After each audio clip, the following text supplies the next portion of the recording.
He called her his little mouse, a pet name that hinted at a quiet, unassuming partner. But Constanze Weber was anything but.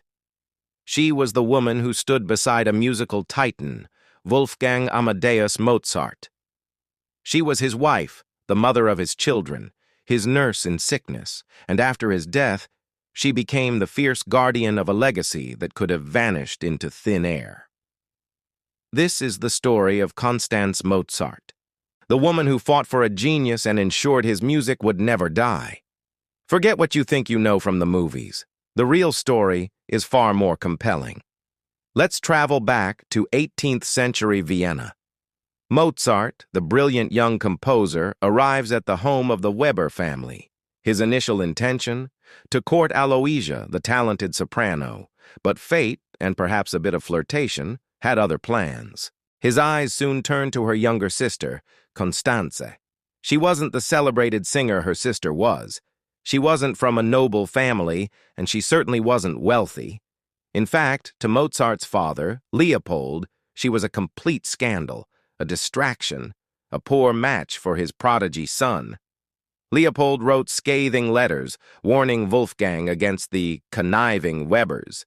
He saw them as social climbers, aiming to trap his son. But what Leopold couldn't see, what the high society of Vienna missed, was that Constanze saw the real Mozart, not just the genius, but the man. She understood his playful, often chaotic nature. She didn't just tolerate his madness. She embraced it. She could match his wit, laugh at his jokes, and ground him when his artistic temperament soared too high. Their courtship was a whirlwind of secret meetings and passionate letters. Against his father's wishes, Mozart was determined to marry her. He saw in her a partner, a confidant, someone who loved him for him, not just for the divine music that flowed from his fingertips. In 1782, they married. It was a union built not on social standing or financial gain, but on genuine affection and a deep intuitive understanding. She was the anchor to his creative storm, the quiet harmony to his complex symphony. Little did they know, the greatest challenges were yet to come. Life with Mozart was a beautiful, chaotic whirlwind. The music was constant, glorious, and otherworldly, but the reality on the ground was far from a fairy tale. Money, or rather the lack of it, was a constant shadow looming over their lives. They moved an astonishing 13 times during their 9 years of marriage, always chasing cheaper rent or fleeing mounting debts. Mozart was a genius at composition, but a complete novice when it came to managing finances. He earned a good income, especially for a musician of his time, but it flowed through his hands like water. Through it all, Constanze was his rock. Their life was marked by incredible highs and devastating lows. They brought 6 children into the world, but the harsh realities of the 18th century meant only 2. Carl Thomas and Franz Xaver survived past infancy. Imagine the heartbreak, the repeated grief, while trying to manage a household and support a husband consumed by his art. Constanze was more than just a wife. She was his everything. She was his nurse, tending to him through frequent and severe illnesses, from kidney problems to bouts of depression. She was his secretary and manager, helping to organize his concerts, copying his musical scores by hand, and even writing letters for him when his own hands, worn out from composing and playing, would fail him. She was his primary audience, the first to hear the immortal melodies of works like The Marriage of Figaro or Don Giovanni. She believed in his genius with every fiber of her being, even when the rest of the world seemed indifferent. Then came the final tragic chapter. In 1791, at just 35 years old, Wolfgang Amadeus Mozart died. He was working on his haunting Requiem, a piece he chillingly believed was for his own funeral. He died exhausted, sick, and deeply in debt. There was no money for a proper funeral, no grand procession for the man who had given the world so much beauty.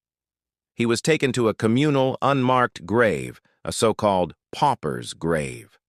There was no headstone to mark his final resting place, no fanfare to honor his passing. It was a quiet, ignominious end for one of history's greatest artists.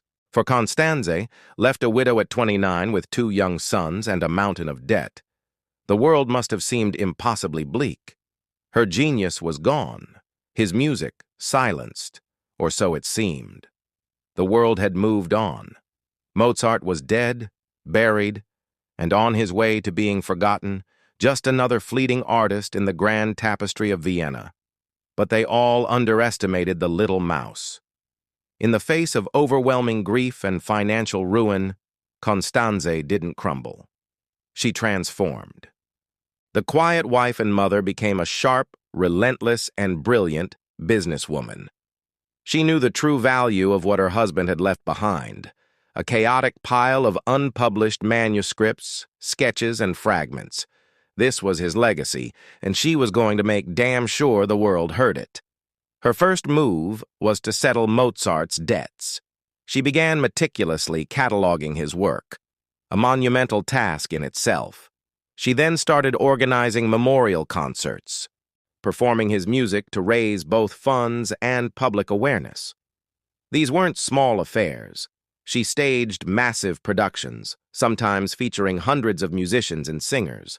She negotiated with publishers, not as a grieving widow, but as a shrewd agent, ensuring his works were printed, distributed, and, most importantly, attributed to him correctly.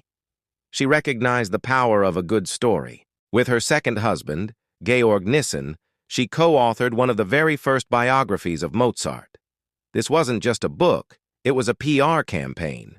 She carefully crafted the narrative of the divinely gifted, underappreciated genius, a narrative that has largely defined our image of Mozart ever since. She fought legal battles to secure royalties and pensions that had been denied to her.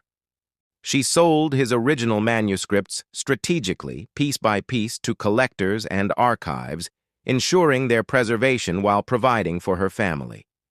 Think about it.